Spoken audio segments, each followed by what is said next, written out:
आज भी इस देश को कोई गांधी का या मोदी के भारत के नाम से नहीं जानते।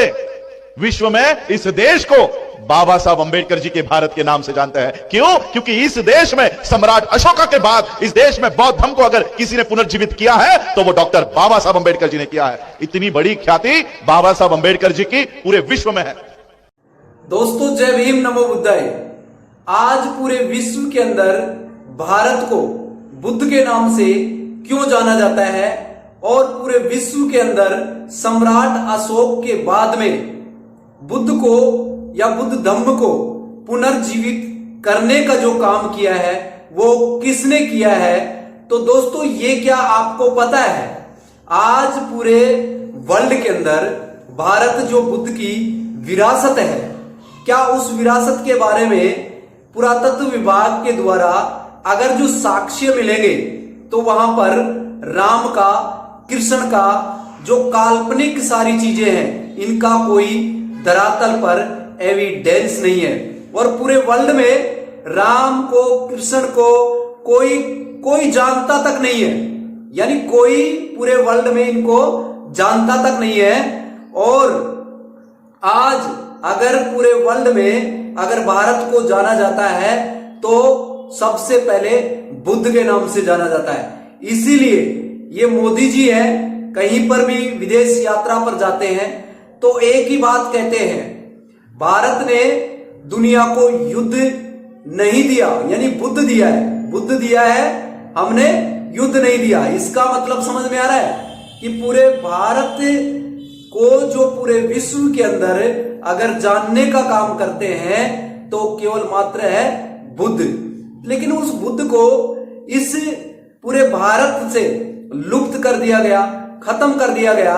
बुद्ध को विनाश के उस कगार पर पहुंचा दिया गया कि उसकी जगह राम, कृष्ण, न जाने क्या क्या इस तरीके के आडंबर, पाखंड इतना फैलाया जा रहा है ताकि लोग बुद्ध की तरफ नहीं जा सके, भगवान बुद्ध को समझ नहीं सके, उनको जान नहीं सके।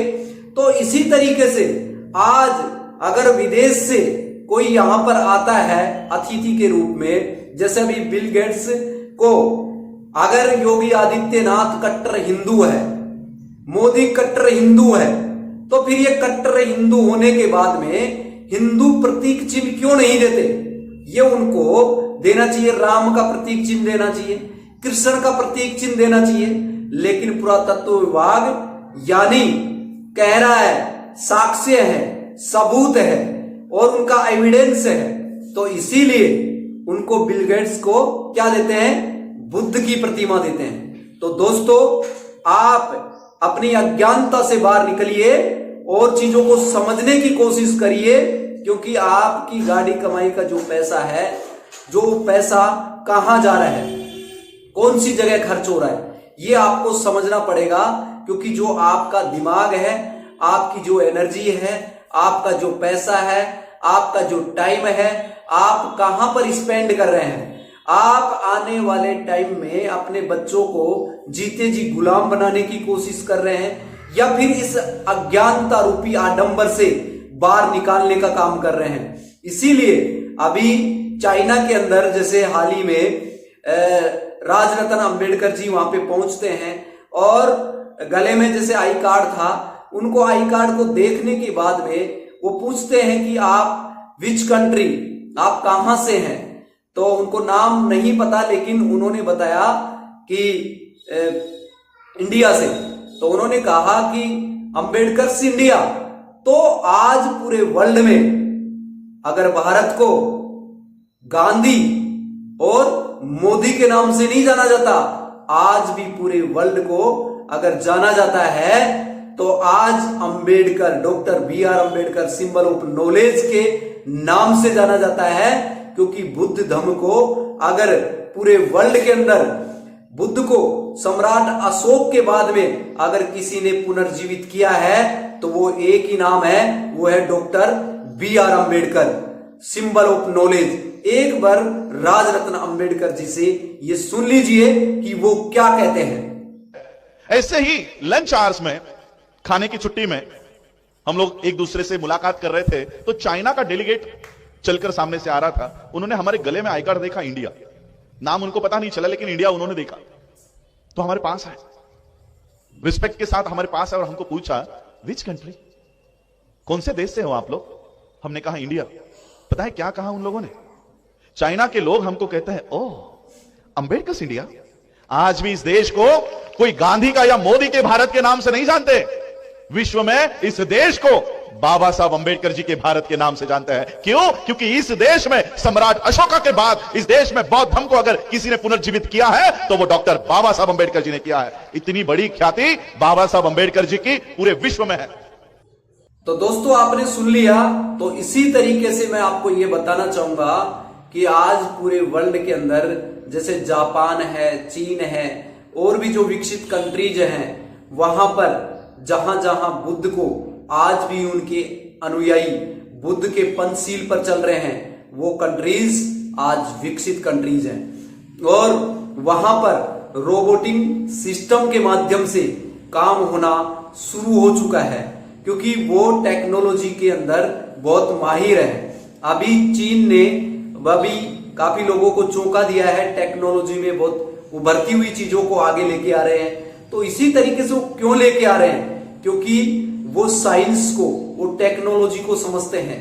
लेकिन भारत में लोग गोबर के साथ साथ गोमूत्र को, इन चीजों को ही है ना अपना भगवान मानकर अपना कहने का मानसिक स्तर इतना नीचा गिरा लिया है कि उनको समझ में नहीं आ रहा। लेकिन मैं आपको एक रोबो सिस्टम दिखा रहा हूं, क्योंकि एआई टेक्नोलॉजी एक ऐसी टेक्नोलॉजी है, आप उसको अगर संकेत देते, एक फोटो है, अगर बकरी चराने वाला कोई व्यक्ति है, उसकी एक फोटो है, और उस फोटो को अगर उसको दे देते हैं कि ये फोटो एक बिजनेसमैन की दिखनी चाहिए, तो बस विद इन सेकंड से भी मिनी सेकंड के अंदर वो फोटो ऐसे दिखेगी, ऐसी बन के तैयार हो जाएगी कि वो सूट बूट में अलग तरीके से वो फोटो आपको दिखेगी कि यार ये कोई बकरी चराने वाला व्यक्ति है।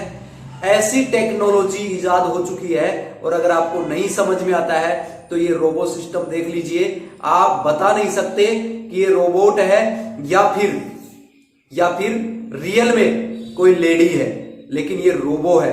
और आप देख लीजिए एआई टेक्नोलॉजी ने कितना विकास कर लीजिए, देख लीजिए एक पल।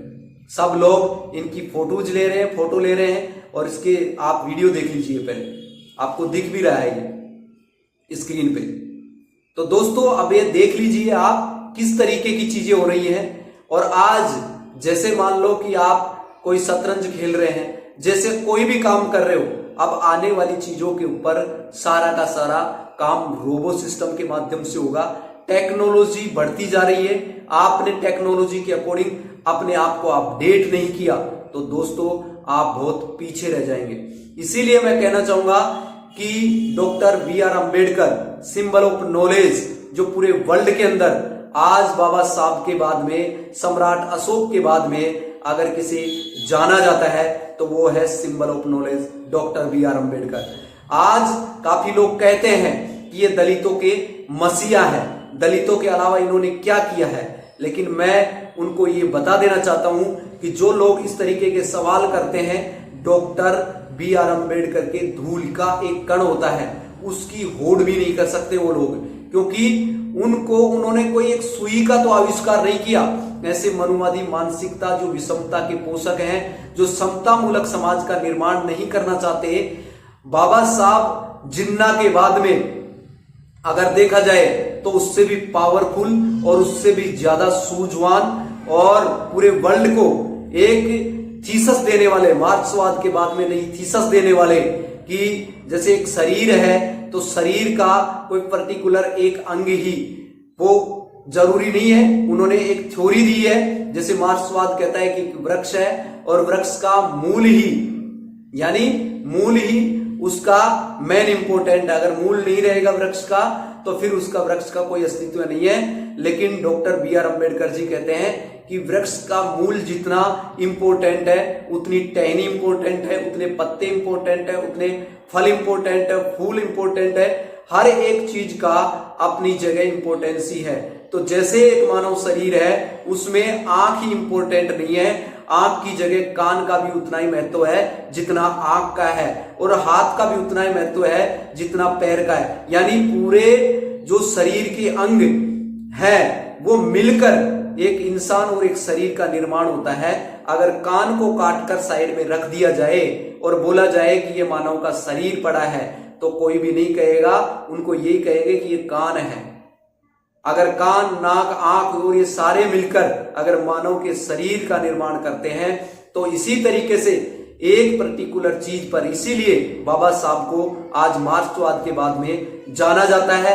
सभी लोग मानते हैं अगर बाबा साहब अगर सच्चे और सबसे अच्छे भारत के अंदर देश प्रेमी नहीं होते, तो दोस्तों वो भी पाकिस्तान की तरह अलग राष्ट्र का निर्माण कर सकते थे।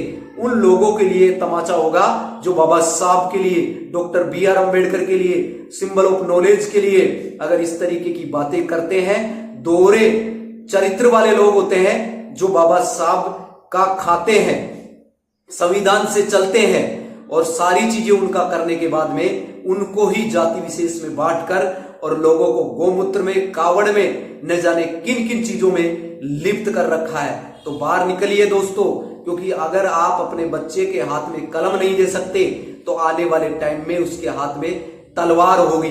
तो मैं यही कहना चाहूंगा कि तलवार से कभी भी युद्ध नहीं जीते जा सकते हैं। केवल मात्र कलम की ताकत ही इतनी बड़ी ताकत है जो आपको अपना हक और अधिकार दिलाएगा। तो इसीलिए मैं आपको कहना चाहूंगा कि ज्यादा से ज्यादा इस वीडियो को कैरी फॉरवर्ड करें, ताकि देश की जो जनता है, देश के जो युवा है, जो पाखंड में अपना टाइम व्यतीत कर रहे हैं, अपने मानसिक रूप से गुलाम नहीं, वो शारीरिक रूप से भी गुलाम है, वो अपने मानसिक स्तर को बढ़ाएं ताकि अपने बच्चों को पढ़ाएं। आज ये मोदी सरकार डरती है, इसलिए एजुकेशन के ऊपर 18% टैक्स लगा दिया, ताकि अनपढ़ रहेगा इंडिया तो मूर्ख राज करेंगे इंडिया के ऊपर, तो कोई इनसे सवाल नहीं खड़ा कर सके। लेकिन आज भी बाबा साहब की संतानें जिंदा है और तलवार भी हमारी है और कलम की ताकत भी हमारी है। क्योंकि सम्राट अशोक को मत भूलिए, क्योंकि सम्राट अशोक ने कलिंग युद्ध का आज पूरे वर्ल्ड के अंदर जिक्र आता है, और उसके बाद में अगर सम्राट अशोक को जाना जाता है तो बुद्ध धम्म के कारण से जाना जाता है।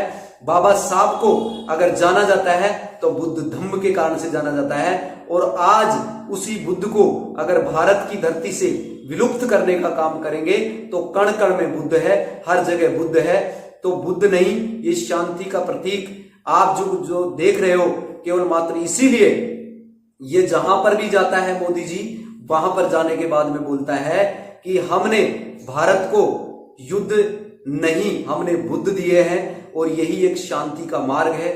तो इसीलिए जब वहां से उनको चंदा मिलता है तो यहाँ इस देश में चंदे का धंधा होता है, और राम की लीला होती है, कृष्ण की लीला होती है, और राम और कृष्ण की इस लीला में ये भारत के मूल निवासी हैं, जो SC ST OBC और जो आदिवासी हैं, वो इनके चंगुल में आके अपनी जीवन लीला को समाप्त करते जा रहे हैं। उनको यही पता नहीं कि अब इस दुनिया में आए क्यों हैं और इस दुनिया से रुखसत क्यों होना है। आना और जाना अटल सत्य है, ये प्रकृति का नियम है, और आने और जाने के बीच में जो जीवन बसता है उस जीवन में पाखंड को ना अपनाए, केवल बुद्ध को मानिए, बुद्ध को समझिए, क्योंकि बुद्ध एक शांति का पैगाम देने वाले हैं। और दूसरे नंबर पे बुद्ध पंचशील देने वाले हैं। त्रिपिटक सिद्धांत को पढ़िए, अष्टांगिक मार्ग पर चलिए और बाबा साहब की 22 प्रतिज्ञाओं को पढ़िए, ताकि पढ़ने के बाद में आपको खुद ही कॉन्फिडेंस आ जाएगा और आप खुद निडर बन जाएंगे और अपने हक और अधिकार के लिए आप सवाल उठाना शुरू कर देंगे।